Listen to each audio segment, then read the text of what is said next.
Hey everyone, I just wanted to show you the new collection, which is Date or Dominate.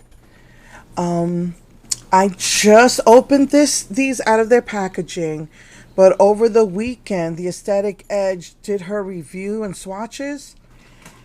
All of this right here is all regular line stuff. So the only reason you would buy this is for the packaging. I thought these were new colors. No wonder they didn't make a box set out of it. But yeah, this is all, the PR box, because this is all regular line stuff. It should have come out in January like they always do. Because then I wouldn't have bought the regular line. I have this lipstick, and I think I have the lip liners, but these are all regular line stuff. This, she said, it reminded her of an earlier, maybe it was the Holiday Foxtrot, so that might also be the same.